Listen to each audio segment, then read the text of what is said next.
She was left at the altar, and as everyone murmured, her millionaire boss approached slowly, leaned in, and whispered, "Play along, pretend I'm the groom. He's been waiting like an idiot for 2 hours." Music! I'd bet anything that coward bailed. Sophia squeezed her fingers against the half-open door of the ballroom, fighting the urge to run. The gravelly voice of her Uncle Frank cut through the stifled laughter of the group that had formed near the bar. 200 people gathered at the Ritz-Carlton, and she could hear every damn whisper as if they were shouting directly into her ear. Poor thing. Can you imagine the humiliation? A female voice Sophia couldn't identify responded. All that money Gerard spent the banquet, the flowers, the orchestra, and the groom didn't even have the balls to show up. A choked laugh. Another, and then another. The entire hall seemed to vibrate with barely concealed morbid curiosity. Sophia closed her eyes, trying to breathe, but the corset of her wedding dress was strangling her. Every inhalation hurt. Every second that passed sank her deeper into an abyss she didn't know how to escape. "I saw him this morning," posted an Instagram story. Someone else blurted out with that juicy, gossipy tone people relished. "He was at the airport, JFK Terminal 4 international flights. No, the guy left the country." "Are you kidding me? He went to Vegas with his buddies." "Here's the proof." "Check my phone." The murmur grew into a wave, carrying with it nervous giggles, feigned gasps of surprise, and increasingly merciless comments. Sophia felt her legs tremble beneath the weight of yards and yards of French lace. The bouquet of white roses slipped from her hands and hit the floor with a dull thud. Chloe, her best friend, quickly bent down to pick it up. "Soph, don't listen to them. They're a bunch of assholes," Chloe muttered, squeezing her arm desperately. "We'll cancel everything right now. We'll tell them there was an emergency." "An emergency?" Sophia's voice came out broken, unrecognizable. What kind of emergency explains the groom disappearing 2 hours before the wedding? They all know what happened, Chloe. All of them. And it was true. Phones were already burning up with screenshots, videos, private messages. Number wedding fail 2026 was probably already a trending topic on Twitter. By tomorrow, every last acquaintance, college classmates, forgotten Facebook contacts would have heard some distorted version of how Sophia Davis was abandoned at her own wedding. "Hey, you guys, for real!" The shrill voice of her Aunt Carol cut through the air like a rusty knife. "The girl's still in there, hiding like a mouse. Someone needs to tell her this whole thing's a bust. Let Gerard get his money back and let everyone go home."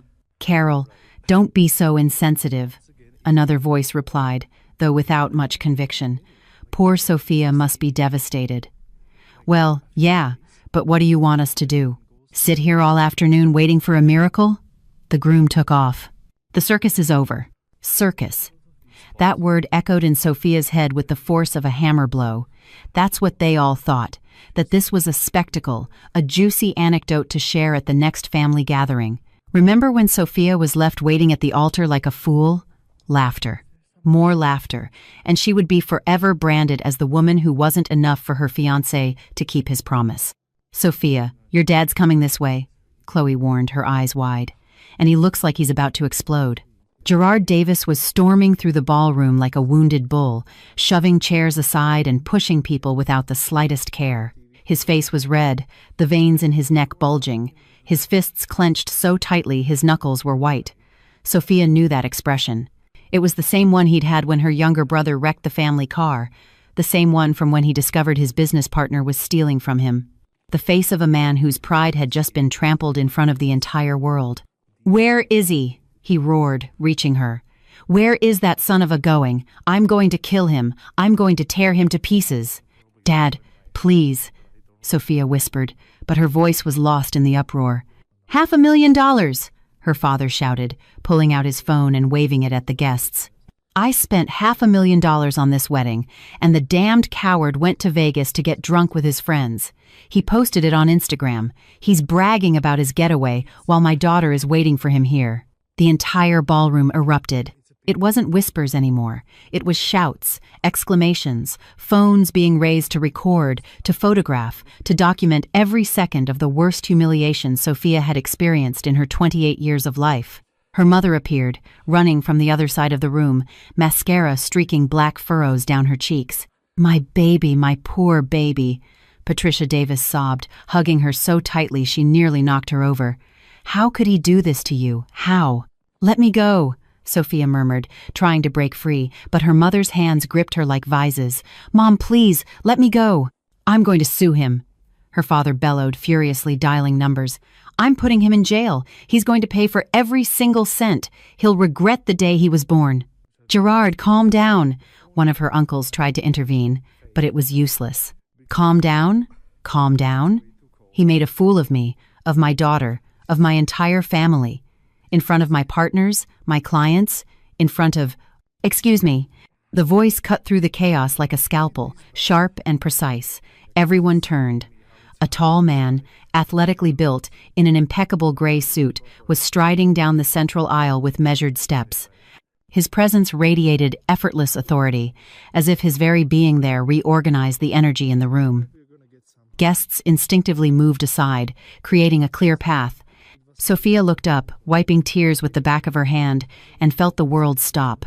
Julian Croft, her boss, the most renowned architect in New York City, was walking straight toward her in the middle of the most shameful disaster of her life. Mr. Croft, Sophia stammered, a new wave of humiliation washing over her. I'm so sorry. You shouldn't be seeing this. But Julian didn't stop. He reached the makeshift altar, turned to face the crowd, and spoke with that deep voice Sophia had heard 1,000 times in business meetings, but never with this particular tone. Firm, protective, lethal. I sincerely apologize for the delay, he announced, looking at the guests with an impassive expression. I ran into some trouble with traffic on the FDR. An accident blocked 3 lanes. But I'm here now. The silence that followed was absolute. Sophia blinked, confused. Delay? What was he talking about? Julian turned back to her, closing the distance in 2 long strides. He leaned in just enough for only her to hear his next words, whispered with an intensity that sent a shiver down her spine. Play along, pretend I'm the groom. Sophia opened her mouth, but no sound came out. Julian took her left hand firmly, lacing his fingers through hers with a practiced ease. His dark eyes studied her with the same concentration he used when reviewing architectural plans, analyzing every detail, calculating every variable. Trust me, he added. So low the words barely brushed the air between them. Or let me do this for you. Your call. Sophia's world had shrunk to that single moment, to those eyes that looked at her without pity, without mockery, without the morbid curiosity she had seen in everyone else. Only determination, and something else she couldn't identify. Julian, you can't, she murmured, aware that 200 pairs of eyes were still fixed on them. This is insane. You can't just... I can, and I'm going to. So I need you to decide, right now. Do you want everyone here to go home with the story of how you were abandoned? Or would you rather give them something completely different to think about? Her father stepped forward, frowning. And who are you? What's going on here? Julian released Sophia's hand just long enough to extend his own toward Gerard Davis in a cordial gesture. Julian Croft, architect, Sophia's boss at the firm, and the man who's going to marry your daughter today. The collective gasp was deafening. Patricia Davis swayed, clutching her sister's arm for support. Gerard Davis stared at Julian as if he had just announced he was an alien. The murmurs exploded in every direction, mixing into an incomprehensible whirlwind of surprise, confusion, and disbelief. What the hell? Her father began, but Julian had already turned back to Sophia, completely ignoring the chaos he had just unleashed. He held out his open hand, patient, waiting, an invitation, an escape, a decision that would change everything. It's your decision, Sophia, he repeated, but decide now. She looked at that outstretched hand, then at her father, red with fury and confusion, at her mother, crying uncontrollably, at the guests with their phones held high, recording, waiting for the next chapter of the scandal, at Chloe, who stared at her, wide-eyed, not knowing what to do, and then she heard Uncle Frank's voice filter through the noise again. Who does this guy think he is? Superman to the rescue? This is getting good. More laughter, more ridicule, more humiliation. Sophia gritted her teeth, lifted her chin, and took Julian Croft's hand with such force she felt her fingers sink into his. Let's do it, she said, and her voice sounded firmer than it had in the last 3 hours. Julian nodded, a minimal smile curving the corner of his lips. Then he turned to the officiant, who was still standing by the altar with a look of utter bewilderment. "Sir, may we proceed with the ceremony? I apologize for the delay, but as I said, there were complications with the traffic." The officiant blinked several times, looking from Julian to Sophia to Gerard Davis and back to Julian. I need to verify the documents. The birth certificate, the groom's official ID, the witnesses. I have everything right here." Julian pulled a leather wallet from the inside of his jacket and extracted perfectly folded documents. "My ID, my birth certificate. The witnesses can be the same ones who were already designated. Any problem with that?" The officiant took the documents with trembling hands, reviewing them with professional meticulousness. Sophia took that moment to get closer to Julian and hiss between her teeth. "You bring your birth certificate to a wedding? Who does that?" "Someone who was prepared for any eventuality," he replied without looking at her, maintaining that mask of absolute serenity. "This is crazy. We can't actually get married. You're my boss. This doesn't make sense." "It makes perfect sense," Julian countered, finally turning to face her. "Or would you prefer your father ends up in jail for trying to kill Ryan when he finds him? Because believe me, he'll look for him. And knowing Mr. Davis's temper, it won't end well." Sophia glanced at her father, who was still clenching his fists, his face contorted, muttering threats as he dialed numbers on his phone. Julian was right. Her father was capable of catching the first flight to Vegas, finding Ryan, and doing something stupid he would regret for the rest of his life. "The documents are in order," the officiant announced, though his tone was still hesitant. "But I must advise you that this is a legally binding act. Once you sign, you will be legally married under the laws of this state. Are you certain you wish to proceed?" Julian looked at Sophia. She felt the weight of that gaze, the silent question it held. She could still back out, still say no, face the humiliation, let everyone go home with their version of the story. Or she could do this absolute madness that made no sense, but which, in some twisted way, did. "We're sure," Sophia replied, before her brain could convince her otherwise. The officiant nodded slowly. "Very well, then let us proceed." He turned to the guests, cleared his throat, and spoke in a professional voice. "Ladies and gentlemen, we will now begin the civil ceremony between Miss Sophia Davis and Mr. Julian Croft. I ask for your silence and respect during the proceedings." The murmuring didn't stop completely, but it subsided to a more manageable level. The phones were still up, the faces still showed disbelief, but at least they weren't shouting anymore. Julian guided Sophia to the altar with measured steps, his hand firm on the small of her back, a protective gesture that sent shivers down her spine. "Are you okay?" he asked in a low voice as they positioned themselves before the officiant. "No," Sophia answered with brutal honesty. "None of this is okay. I know, but we're going to make it look like it is." The officiant began reciting the standard protocol, reading articles from the state code in a monotone voice. Sophia barely processed the words. Her mind was still spinning, trying to understand how she had gone from waiting for Ryan to standing at the altar with Julian Croft, her boss, the man with whom she had exchanged exactly 3 personal conversations in 3 years of working together.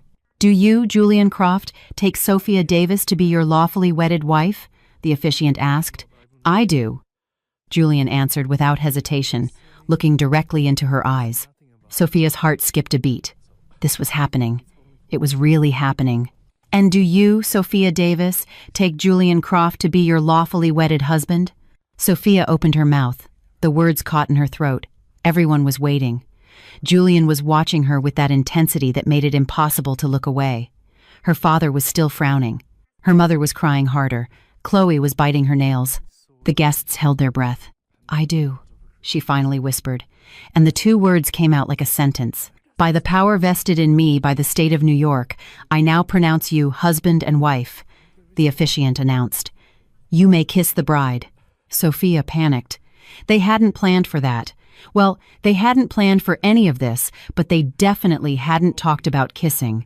Julian must have read the terror on her face because he leaned in just slightly, brushing his lips against hers in a contact so brief and chaste it barely qualified as a kiss. But it was enough to unleash a storm of applause, whistles, shouts, and camera flashes. "It's done," Julian murmured against her ear. "Now smile and breathe. The worst is over." But as they turned to face the guests, their hands intertwined and forced smiles on their faces, Sophia couldn't help but think that the worst was just beginning. The applause echoed like distant thunder as Sophia tried to process what she had just done. Married. She had married Julian Croft, her boss, the man who, 3 hours ago, she barely knew beyond executive meetings and corporate emails. His hand was still holding hers firmly, anchoring her to a reality that felt completely surreal. "Congratulations, sweetheart," Sophia's mother stumbled over, dabbing at her smudged mascara with a soaked tissue. "Welcome to the family. We didn't know that Sophia and you—" Her voice broke before she could finish the sentence. Julian inclined his head respectfully, releasing Sophia's hand just long enough to give Patricia Davis a brief hug. "I'm very sorry for the confusion, ma'am. Everything happened very quickly between us. We didn't mean to cause any trouble." "Trouble?" Gerard Davis appeared behind his wife, his face still red, but his fury now transformed into bewilderment. "Young man, you owe me an explanation. My daughter was engaged to another man 5 minutes ago, and now it turns out that—" "Dad, please," Sophia interrupted, feeling panic begin to climb her throat. "Not now. There are 200 people waiting. We can talk later." Her father looked at her as if she were a stranger. And maybe she was. The Sophia he knew would never have done something like this, never would have made a decision so impulsive, so irrational, so completely out of character. But that Sophia hadn't been jilted at her wedding in front of all her family and friends. "Your father is right to want answers," Julian intervened calmly, "and I will give them to him. But as Sophia said, right now we must attend to our guests. They spent time and effort to be here. It would be rude of us not to thank them for their presence." Julian's cool, reasonable logic disarmed any argument. Gerard clenched his jaw, nodded curtly, and walked away, muttering something unintelligible. Patricia Davis looked at them both with teary eyes before following her husband. Sophia exhaled the breath she didn't know she'd been holding. "Breathe," Julian murmured without looking at her, maintaining that polite smile as he nodded to guests who were beginning to approach. "Keep your composure. Just a few more hours, and this is over." "And then what?" Sophia hissed between her teeth, forcing a smile as Aunt Carol passed them with a suspicious look. "Then we figure it out. But right now, I need you to act as if this is exactly what you wanted." Chloe came running, her heels clicking against the marble floor. "Soph, what the hell just happened? You married your boss? Are you insane?" "Probably," Sophia admitted, feeling hysteria threaten to bubble up from her chest. "But it's done, Chloe. I signed. I said yes. It's done. You must be Chloe." Julian interrupted, extending his free hand toward Sophia's best friend. "I've heard so much about you. Sophia talks about you all the time." Chloe shook his hand warily, studying him as if he were a puzzle she needed to solve. "I don't remember Sophia mentioning anything about you two. Not once." "We preferred to keep it private," Julian replied, without flinching. Given the professional circumstances, it seemed the most sensible thing to do. Right, sensible. Because getting married by surprise in the middle of a disaster is so sensible. "Chloe, please," Sophia begged. "Not now." Her friend looked at her with a mixture of concern and frustration before sighing. "Fine. But you and I are having a very long talk after this. Got it?" Sophia was grateful that at least Chloe wasn't making an additional scene. The event coordinator approached with his clipboard, looking considerably more relieved than he had 20 minutes ago. "Mr. and Mrs. Croft, shall we proceed with the reception?" "The banquet is ready, the orchestra is awaiting instructions, and the guests are starting to ask about the toast." Julian consulted his watch, a Patek Philippe that probably cost more than Sophia's car. "Go ahead. Everything is planned." "Perfect. Then, if you'll accompany me to the main ballroom."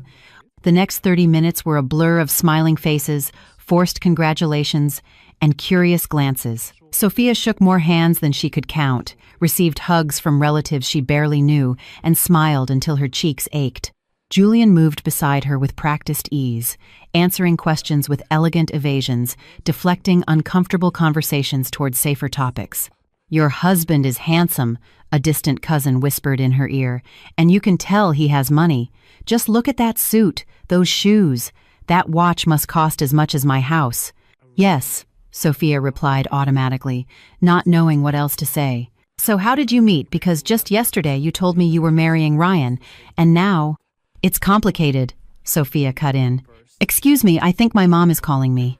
She fled before her cousin could ask any more questions, taking temporary refuge beside one of the columns decorated with white flower garlands, trying to catch her breath. The corset was still squeezing her ribs, the veil felt like it weighed a ton on her head, her high heels were killing her feet, and worst of all was the constant feeling of acting in a play where no one had given her the script. "Are you okay?"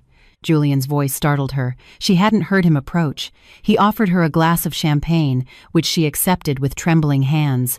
"No," she admitted, taking a long sip that burned her throat. "I'm not okay. None of this is okay. I know, but you're handling it better than you think." "Better?" "Julian, I just married you. I don't even know what your favorite color is. I don't know if you have siblings. I don't know where you live. I know absolutely nothing about you, except that you're an architectural genius and you hate decaf coffee." A minimal smile curved Julian's lips. "Navy blue. I have a sister who lives in Barcelona. I live in a penthouse in Soho, and I'm right to hate decaf coffee because it's a blasphemy against nature." Despite everything, Sophia felt a hysterical laugh bubble up in her chest. "This is insane." "Completely," Julian agreed. "But it's a solvable insanity. Listen, I know this is a lot. I know you don't know me, but I promise you, we are going to fix this. We just need to get through today. Let people go home peacefully, and tomorrow we'll sit down and talk calmly about what's next." "And what is next?" Sophia asked, looking at him directly. "A quickie divorce? Pretend for a while? What exactly did you plan when you decided to do this?" Julian studied her in silence for a moment that felt eternal. There was something in his eyes that Sophia couldn't decipher, something deeper than simple compassion or a sense of duty. "Whatever you need it to be," he finally answered. "I did this for you, Sophia. Not out of obligation, not out of pity, because—" "The bride and groom for the toast," the coordinator announced with excessive enthusiasm, interrupting whatever Julian was about to say. Sophia wanted to scream for him to wait, that she needed to hear the end of that sentence. But they were already being guided to the center of the ballroom, where 2 crystal glasses awaited them on a decorated table. The orchestra began to play a romantic melody. The guests formed a circle around them. The phones were raised again, capturing every angle. Julian took his glass and raised it, looking first at the guests before turning to Sophia. "I want to thank everyone for being here today. I know the circumstances have been unusual, but life rarely follows the plans we make. Sometimes it surprises us.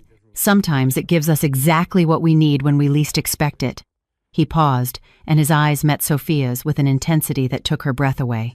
"Sophia, from the first day you walked into the firm, I knew you were different. Your dedication, your intelligence, your ability to solve problems others don't even see. But more than that, your kindness, the way you treat every single person with respect, no matter their position, that's not something you can teach. That's just who you are." Sophia felt tears welling up in her eyes. These weren't empty words. Julian said them with a conviction that rang true. "I don't know what the future holds for us," he continued. "No one does, but I know I want to face it with you. So I toast to us, to the unexpected, to the imperfect, and to having the courage to take a leap of faith when the ground disappears from beneath our feet."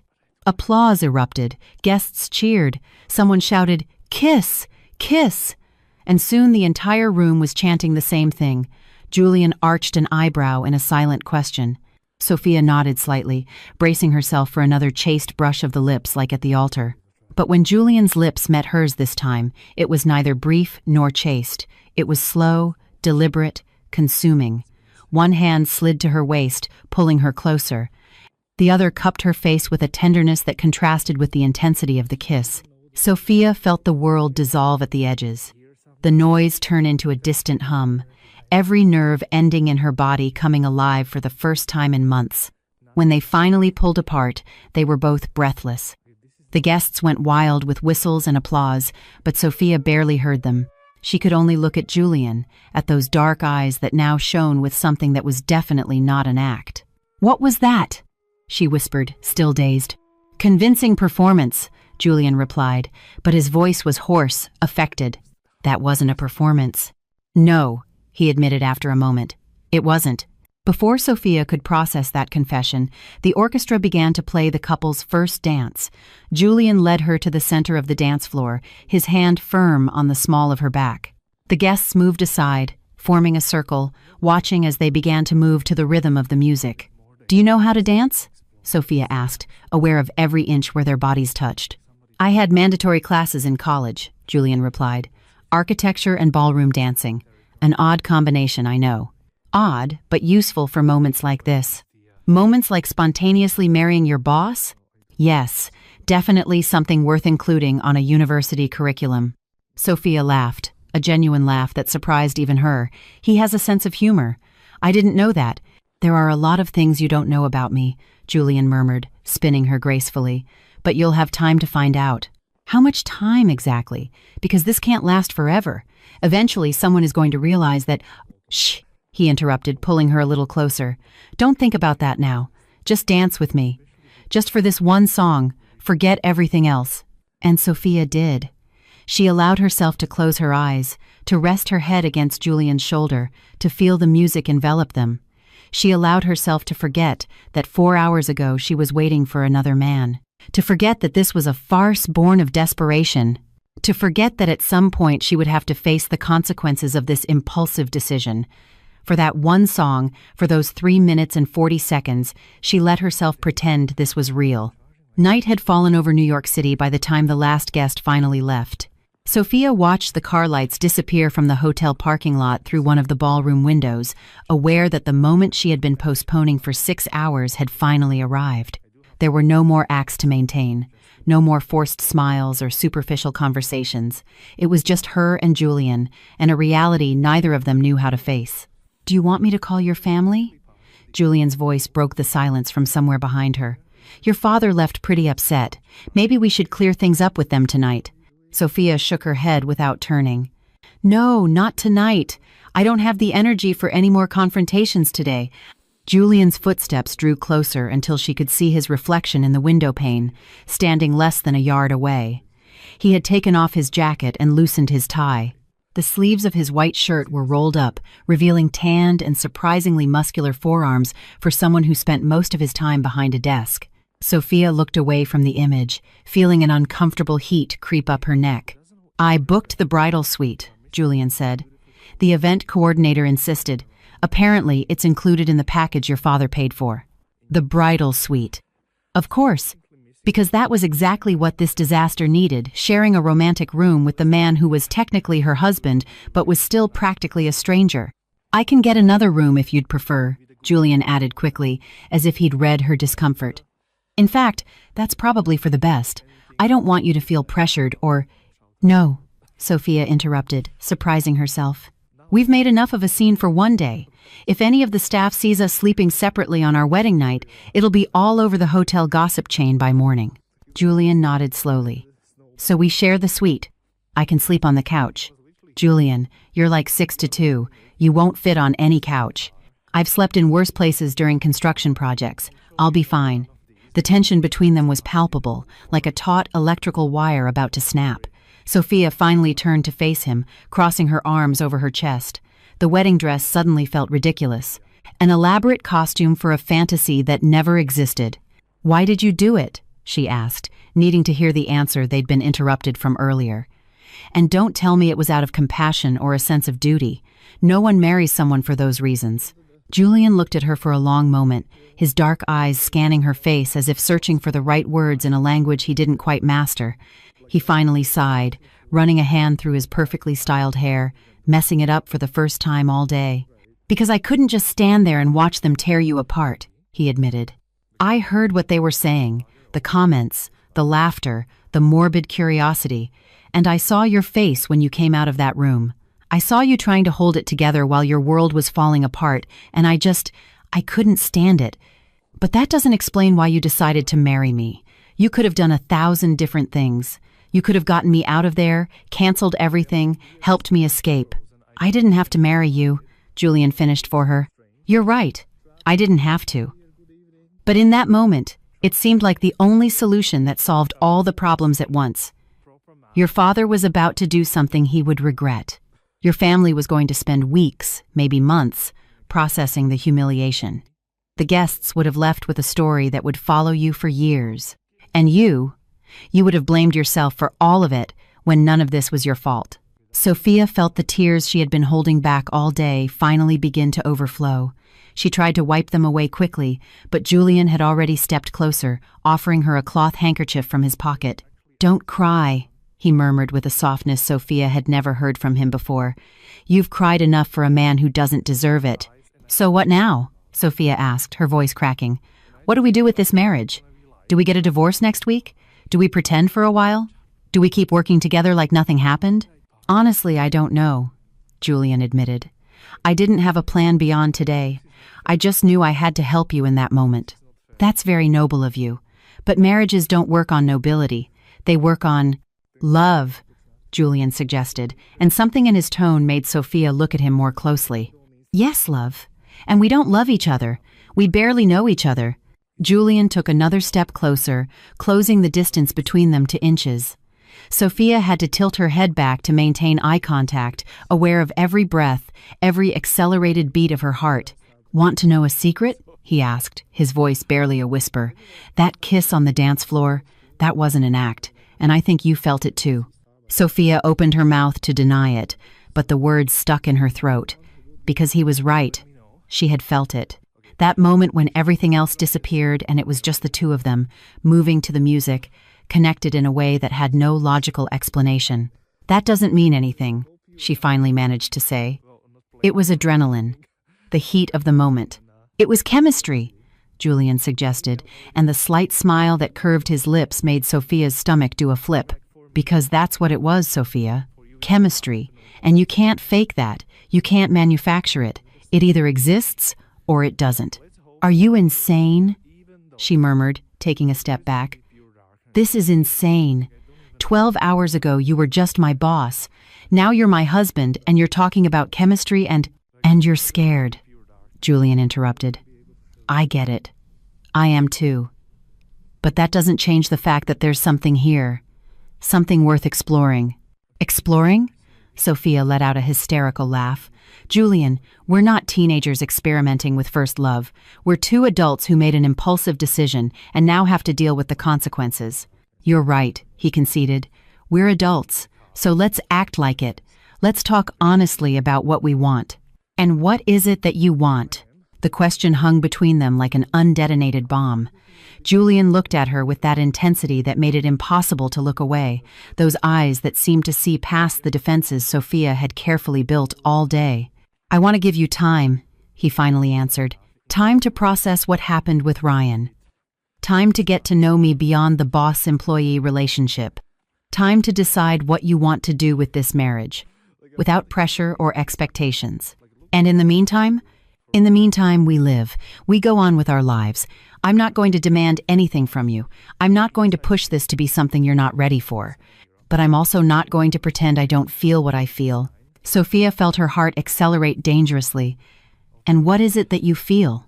Julian took another step toward her, so close now that Sophia could feel the heat radiating from his body. She could smell the subtle scent of his cologne mixed with something more personal, more masculine. "I feel that kiss was the most real thing that's happened to me in years," he murmured. "I feel that when I see you every morning at the office, my day instantly gets better. I feel that getting to know your real laugh, the one you let out when you think no one is listening, is something I want to experience every day. And I feel that what I did today wasn't just to save you from humiliation. It was also because the idea of another man hurting you was unbearable to me." The silence that followed was deafening. Sophia could hear her own ragged breathing. She could feel how every one of Julian's words was embedding itself somewhere deep in her chest, in a place she had kept locked away for the last few months with Ryan. "I can't process this right now," she whispered finally. "It's too much. Everything is too much." "I know." Julian stepped back, giving her space. "That's why I propose that tonight we just rest. Tomorrow, with clearer heads, we can start to figure all this out." Sophia nodded, grateful for the temporary truce. Julian walked to the door where the event coordinator had left their suitcases before leaving. He took Sophia's and placed it near the bathroom. "Take a shower, change, get comfortable. I'll wait out here." "Julian," Sophia stopped him when his hand was on the doorknob. "Thank you. For everything. For today. For saving me." He turned, and the smile he gave her was genuine, warm, completely different from the professional expressions Sophia had seen for 3 years at the office. "I didn't save you, Sophia. I just reminded you that you're strong enough to save yourself." When the door closed behind him, Sophia collapsed onto the edge of the king-sized bed, which was covered in rose petals. She picked up one of the petals, feeling its soft, fragile texture. The entire suite was decorated for a romantic night she was supposed to share with Ryan. Scented candles, champagne, heart-shaped chocolates on the pillows. But Ryan was in Vegas, probably drunk in some bar, celebrating his successful escape. And she was here, married to a man who had just confessed to having feelings for her, a man who knew her better than she thought, a man who had risked everything to protect her from the biggest humiliation of her life. Sophia looked at her reflection in the dresser mirror.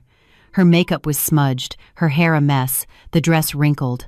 She looked exactly how she felt, destroyed and reassembled at the same time, like something that had been broken and glued back together with a different, stronger, more resilient material. She slowly unzipped the wedding dress, letting it fall to the floor in a heap of lace and satin. She stared at it for a long moment before kicking it into a corner.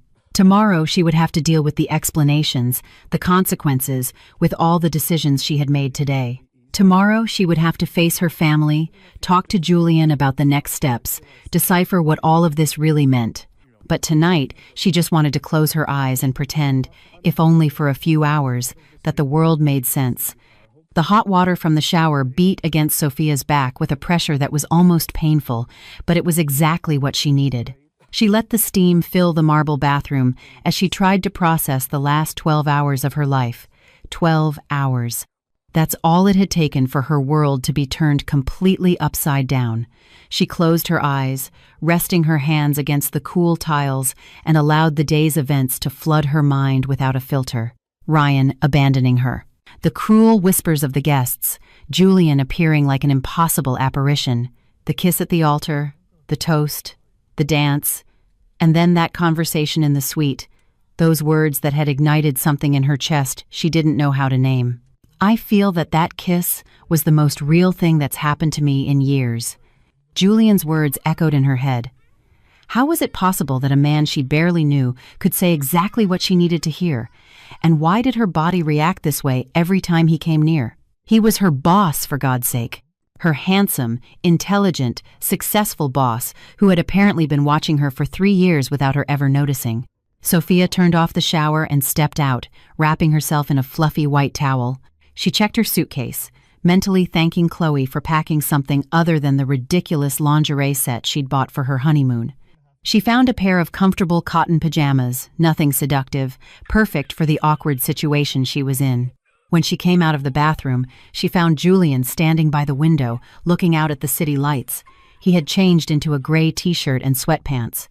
Without the formal suit, he looked younger, more approachable, less like the millionaire architect, and more like a normal man dealing with an extraordinary situation.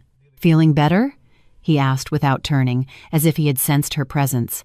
"Cleaner, at least," Sophia replied, running a hand through her damp hair.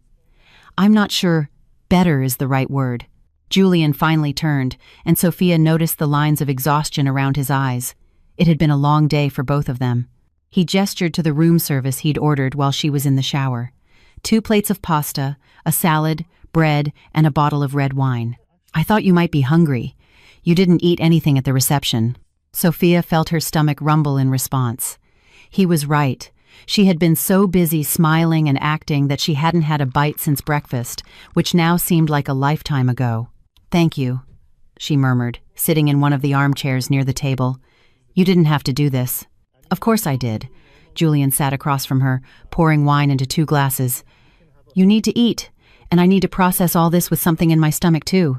They ate in silence for the first few minutes, a silence that was surprisingly not uncomfortable.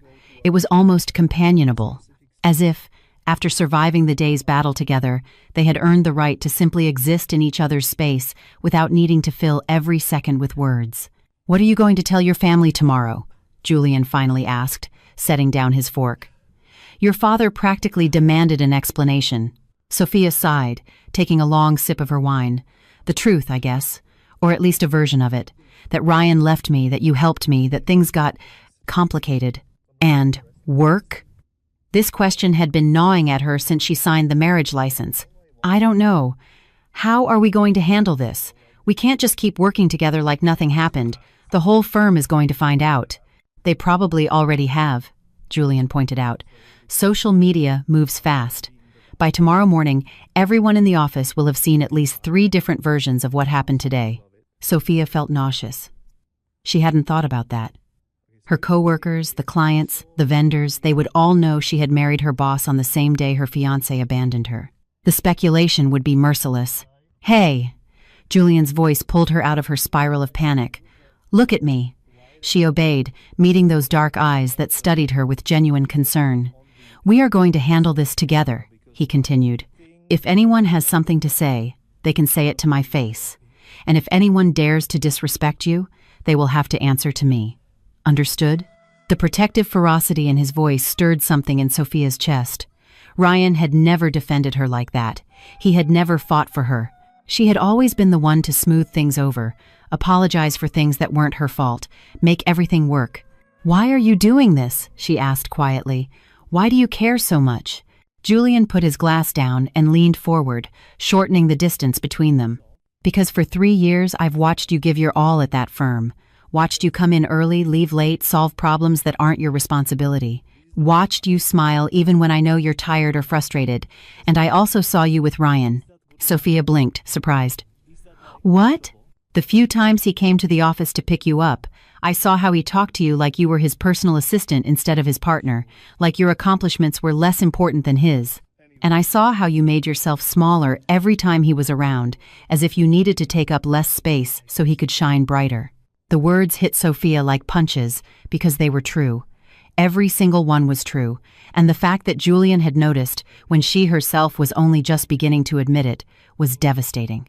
I loved him, she whispered, though the words sounded hollow even to her. Did you love him, or did you love the idea of what you were supposed to be? Julian asked gently. Because from the outside, Sophia, it didn't look like love. It looked like habit. It looked like fear of being alone. It looked like you were settling for less than you deserve because it was easier than admitting you were with the wrong man. Sophia felt tears threatening to spill again, but this time they weren't tears of humiliation or sadness. They were tears of recognition, of finally hearing out loud what her subconscious had been screaming at her for months. He made me feel small, she admitted, the words coming out in a broken whisper. Smaller and smaller. And I let him, because I was afraid that if I demanded more, I'd be left with nothing. Julian rose from his chair and knelt in front of her, taking her hands in his. The gesture was so unexpected, so tender, that Sophia couldn't help but stare into those eyes that saw her as if she were something precious, something worth protecting. Listen to me very carefully, Sophia Davis, he said, with an intensity that took her breath away. You are not small. You are brilliant, talented, and capable of things most people can't even imagine. And any man who doesn't see that, who doesn't celebrate that every single damn day, doesn't deserve a second of your time. Julian, and I know this is complicated. I know your life just exploded, and the last thing you need is more pressure. But I also need you to know that when I look at you, I don't see an executive assistant. I don't see an employee. I see an extraordinary woman who deserves to be loved exactly as she is, without having to make herself small so someone else can feel big.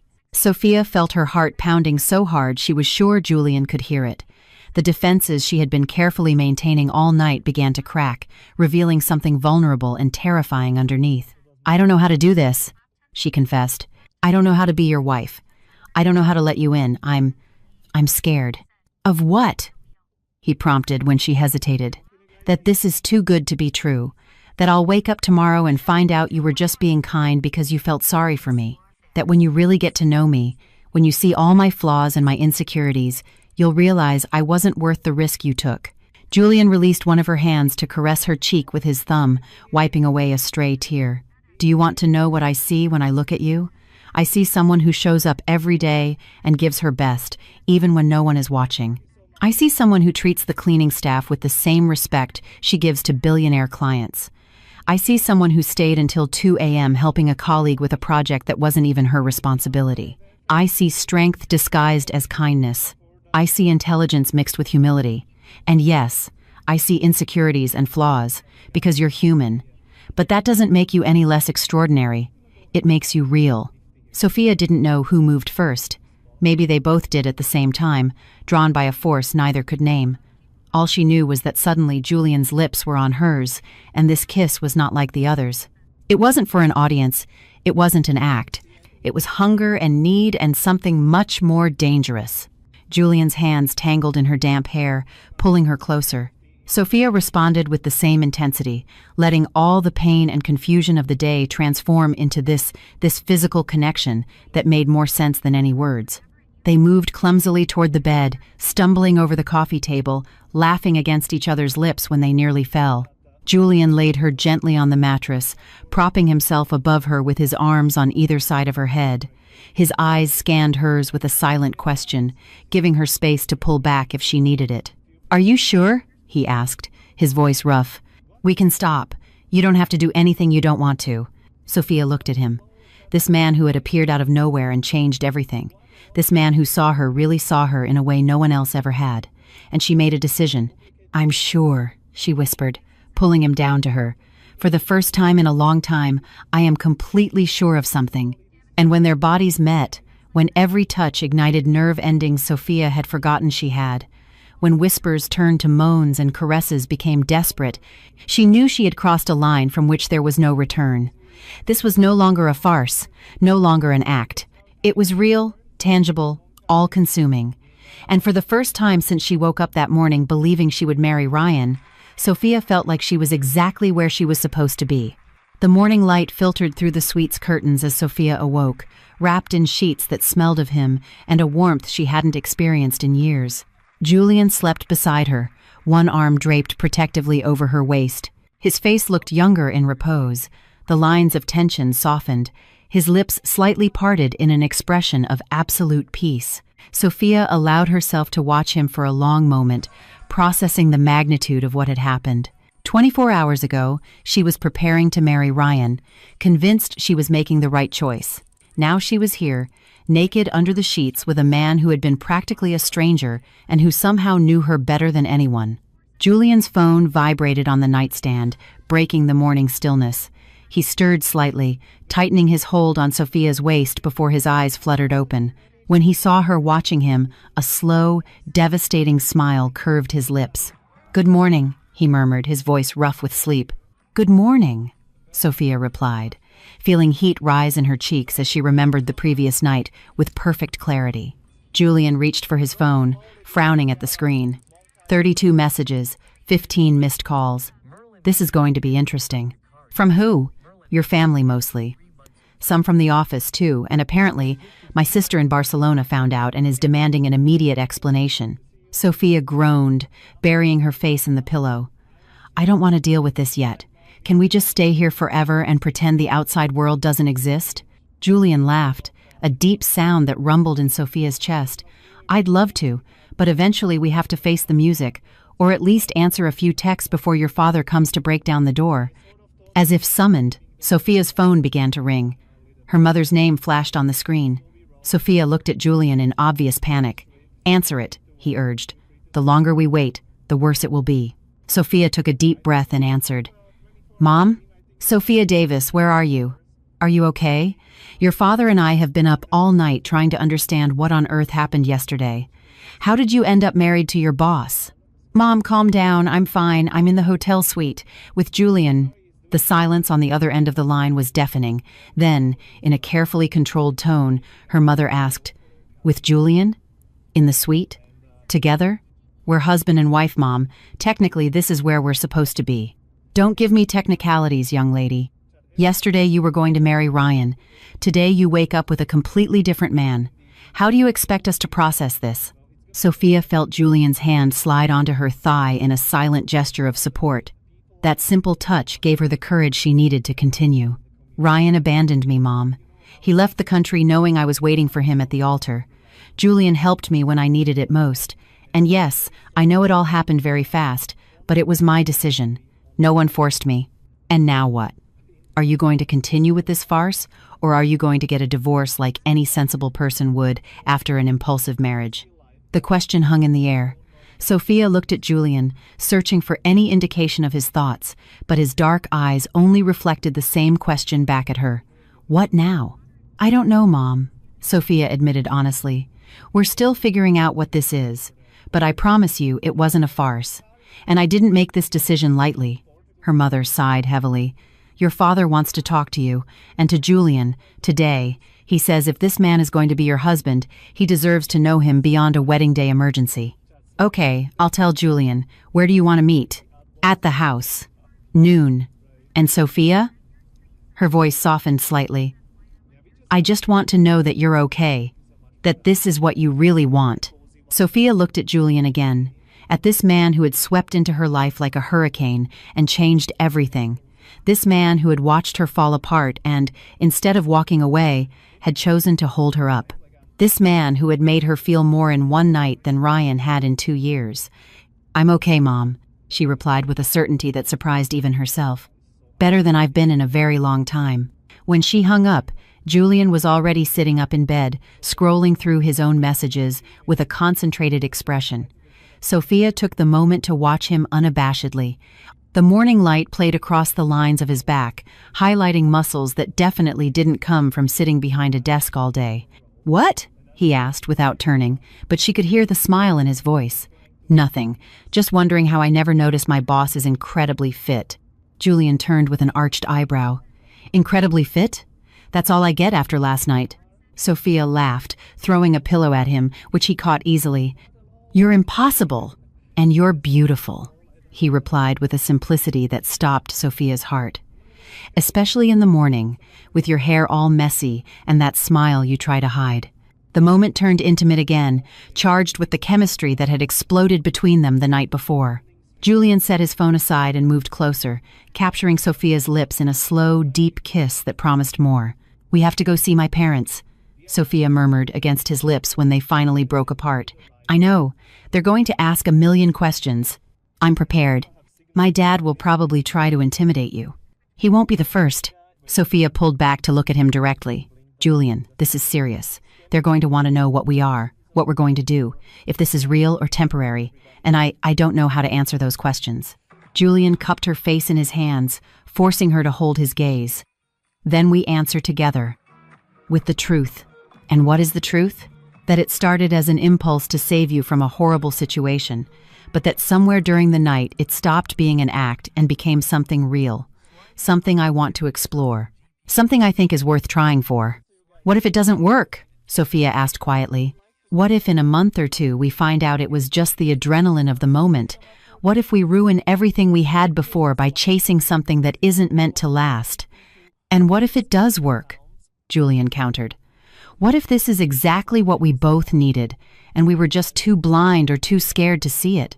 What if wasting this opportunity out of fear is the real mistake? Sophia closed her eyes, feeling the weight of the decision. She could run now. She could ask Julian to annul the marriage, pretend none of this happened, go back to the safe, predictable dynamic of boss and employee. It would be the sensible option, the one her rational brain was screaming at her to take. But her heart, that treacherous organ that had been dormant for so long, had finally woken up, and it was telling her something completely different. I want to try, she whispered, opening her eyes to meet Julian's intense gaze. I want to see where this goes, but I need you to be honest with me. If at any point you change your mind, if you regret doing this, I need you to tell me. I can't survive another abandonment. The pain that crossed Julian's face was visceral. Sophia, look at me. Really look at me. I am not Ryan. I'm not going to disappear when things get tough. I'm not going to make you feel small to make myself feel big. And I am definitely not going to abandon you because I get scared of what I feel. And what is it that you feel? Julian smiled. That slow, devastating smile that did dangerous things to Sophia's heart rate. I'm still figuring it out. But I know that when I see you, something in my chest tightens. I know your laugh is my favorite sound. I know the idea of seeing you every day makes me want to get up in the morning. And I know that what happened last night was just the beginning of something much bigger. Sophia felt tears stinging her eyes, but this time they were tears of relief, of hope, of finally feeling chosen, without conditions. I need a shower, she announced, trying to lighten the mood before she completely fell apart. And coffee. Lots of coffee. Want some company in that shower? Julian asked with a mischievous grin. Absolutely not. If you come in there with me, we'll never leave this suite, and my parents will literally send the police to find us. Julian laughed, kissing her one more time before letting her go. Fine. I'll order breakfast. What do you like? Surprise me. As Sophia disappeared into the bathroom, Julian picked up his phone and decided to deal with the messages from his sister, Elena, each one more insistent than the last. He opted for a video call, bracing for the inevitable interrogation. Elena's face appeared on the screen, her expression a mix of amusement and exasperation. Julian Croft, you got married and you didn't even tell me? Good morning to you too, Elena. Don't you good morning me. Explain yourself, right now. I saw the pictures on Instagram. Who is she? And why do all the comments say it was a surprise wedding because the other groom didn't show up? Julian sighed, running a hand through his hair. It's complicated. I've got time. And it had better be a good story because Mom is freaking out. She's already booked a flight for tomorrow. Of course she did, Julian muttered. Look, the short version is, Sophia works for me. Her fiancé abandoned her at the altar. I stepped in. We got married. And it turns out there's something real here worth exploring. Elena stared at him for a long moment before bursting into laughter. Only you would pull something like this, little brother. Only you. It wasn't planned, obviously. But tell me, is there really something there, or are you just playing the knight in shining armor? Julian thought about the night before, about every kiss, every touch, every word whispered in the dark. He thought about how it felt to wake up with Sophia in his arms, as if something that had been misaligned for years had finally clicked into place. There's something, he admitted, something big. Elena's smile softened. Then fight for it. Don't let what other people think dictate what you do. If she's special, if this is real, don't let her go. I don't plan to. Good. Now put her on the phone. I want to meet my new sister-in-law before Mom gets there and scares her off with her intensity. Julian laughed. She's in the shower, but I promise you'll meet her soon. And Elena? Thanks. For what? For not judging. For believing in me. Always, brother. Always. The Davises' house in Westchester looked exactly as it always had, cozy, filled with plants, and with that smell of freshly brewed coffee that had been the backdrop to Sophia's entire childhood. But as Julian parked his Mercedes in the driveway, Sophia felt like she was about to walk onto a battlefield. Ready? Julian asked, turning off the engine and looking at her. No, Sophia admitted honestly, but I guess that doesn't matter. Julian took her hand, lacing his fingers through hers with a naturalness that still surprised her. Remember, we're a team. Whatever happens in there, we face it together. Those words gave her the courage she needed. They got out of the car and walked to the front door, where Patricia Davis was already waiting with an unreadable expression. When she saw their joined hands, something in her face softened slightly. Come in, she said simply, stepping aside. Gerard Davis was sitting in the living room, arms crossed, brow furrowed in that expression Sophia knew all too well. Surprisingly, Chloe was there too, offering Sophia a supportive smile from an armchair. Sit, her father commanded, pointing to the sofa opposite him. Julian waited for Sophia to sit before taking the seat beside her, keeping her hand firmly in his.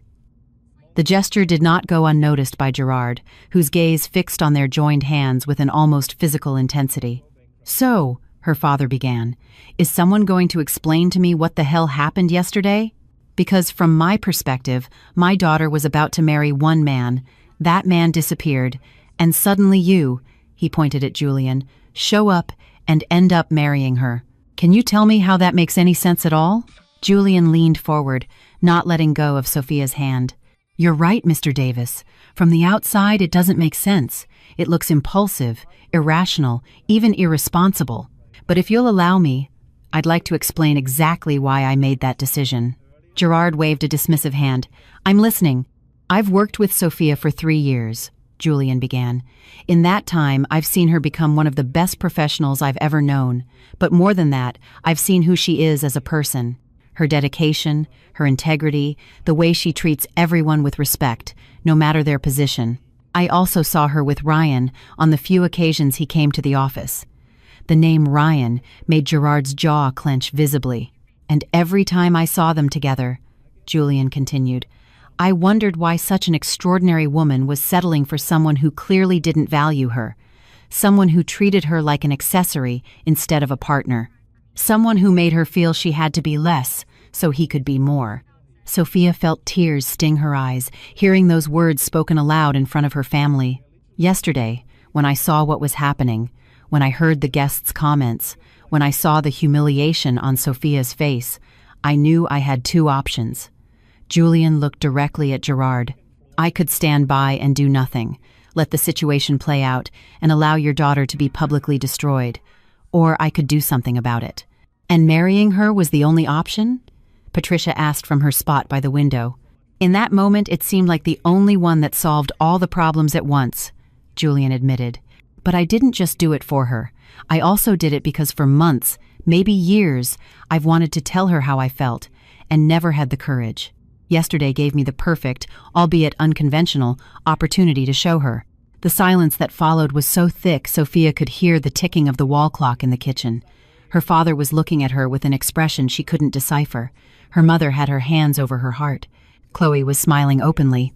"Dad," Sophia finally spoke, her voice trembling but firm. "I know this is a lot to process. Believe me, I'm trying to understand it too. But I need you to know something. What happened yesterday wasn't a farce. It wasn't charity. It was the first time in years that someone really saw me, saw all of me, with my flaws and insecurities, and decided I was worth sticking around for." Gerard closed his eyes, taking a deep breath. When he opened them again, there was something different in his gaze, something softer. "Ryan called me this morning," he said, and everyone in the room tensed. "From Vegas, drunk, crying, saying he made a mistake, that he got scared, that he wants to come back and fix things." Sophia felt Julian squeeze her hand instinctively, but she kept her eyes fixed on her father. "And what did you tell him?" A slow, almost ferocious smile curved Gerard's lips. "I told him it was too late, that my daughter was already married to a man who had the guts to show up when he ran away, and that if he ever came near you again, I would personally make sure he regretted it." Sophia let out a laugh mixed with a sob. Julian smiled too, clearly relieved. "But that doesn't mean this is okay," her father continued, turning to Julian. "You're my daughter's boss. There's a power dynamic there that worries me. How do I know Sophia can make decisions freely? How do I know she won't feel pressured, obligated?" "I'll step down," Julian said without hesitation. Everyone stared at him in surprise, including Sophia. "What?" she asked. "Julian, you can't resign from your own company." "I'm not resigning from the company," Julian clarified. "I'm resigning as your direct supervisor. I'll have my partner reassign you to another department, under another lead. Or better yet, we can promote you to project manager, like I should have 6 months ago. That way you work independently with your own team, and there's no conflict of interest." "Julian, that's not necessary." "It is," he interrupted, looking at her with that breath-stealing intensity. "Your father is right. I never want you to feel trapped in this relationship for professional reasons. I want you to be with me because you want to be, not because you feel you have to be." Patricia Davis came over, perching on the arm of her husband's chair. "And what about you two? What is this exactly? A temporary fling until the scandal dies down? A real marriage?" Sophia looked at Julian, searching for the answer in those dark eyes that had seen parts of her she didn't even know existed. He met her gaze with a small smile, squeezing her hand. "It's real," they both said at the same time, then laughed at the perfect timing. "I don't know how this is all going to work," Sophia admitted. "I don't know if in 6 months we'll feel as certain as we do now, or if we'll find out this was just a moment of madness, but I do know that I want to try. I know that when I'm with Julian, I feel seen and valued and celebrated, and that's something I'm not willing to throw away just because the timing was strange." "I love your daughter, Mr. Davis," Julian said suddenly, and the impact of the words filled the room. "Maybe it's too soon to say it. Maybe I should wait longer. But the truth is, I've been falling in love with her for months without even realizing it. With her laugh when she thinks no one is listening, with how she treats every person with dignity, with the way she solves problems no one else can see. And yesterday, when I saw her shattered, all I could think was that I would do anything to take that pain away, including marrying her in front of 200 people without a second thought." Sophia felt the tears streaming freely now. Julian turned to her, wiping them away with his thumbs. "I love you, Sophia Davis," he repeated, this time just for her, and I am going to spend the rest of my life proving to you that you were worth every single risk I took. I love you too, Sophia whispered. And saying those words out loud, something inside her broke and mended itself all at once. I don't know when it happened exactly. Maybe it was yesterday. Maybe it was over the last 3 years without me noticing. But it's real. This is real. They kissed, softly and tenderly, forgetting for a moment they had an audience. When they pulled apart, Chloe was clapping through her tears. Patricia was dabbing her cheeks with a tissue. And Gerard was smiling. All right, her father said finally. You have my blessing. But, he held up a warning finger, if you ever hurt my daughter, Mr. Croft, there is nowhere in this world you'll be able to hide from me. I have no plans to hurt your daughter, sir, Julian replied seriously. I plan to love her exactly as she deserves to be loved. Every day. Forever. Patricia stood up, drying her eyes. Well, if you're going to do this, you're going to do it right. No living in sin or any nonsense. You're married, so now comes the important part, getting to know each other, building a life, doing things the right way. Mom, we're already legally married, Sophia pointed out. Legally, yes, but you need a church blessing and a proper honeymoon, and for Julian to meet the rest of the family under less chaotic circumstances. Patricia, breathe, Gerard interrupted with amusement. Let the kids live one day at a time. Chloe came over, hugging Sophia tightly. I am so happy for you, she whispered in her ear. You deserve this. You deserve all of this and more. Thanks for being here, Sophia replied, for believing in me, even when I didn't know what to believe. Always, Soph, always. The next few hours passed in a blur of conversations, coffee, and slow acceptance. Gerard and Julian talked business, discovering common interests.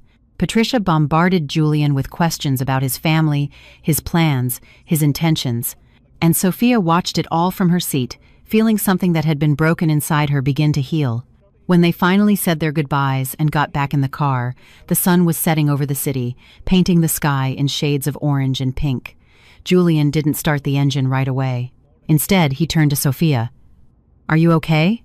Better than okay, she answered honestly. For the first time in a long time, I feel like everything is exactly where it's supposed to be. Even the part where your boss confessed his undying love in front of your parents?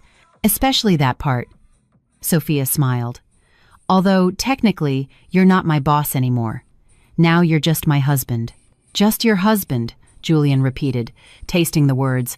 I like the sound of that. Me too. They kissed as the sun disappeared behind the skyline, sealing promises that had been born in chaos, but strengthened in truth. They didn't know what the future held. They didn't know if the road ahead would be easy or complicated. But they knew one thing with absolute certainty.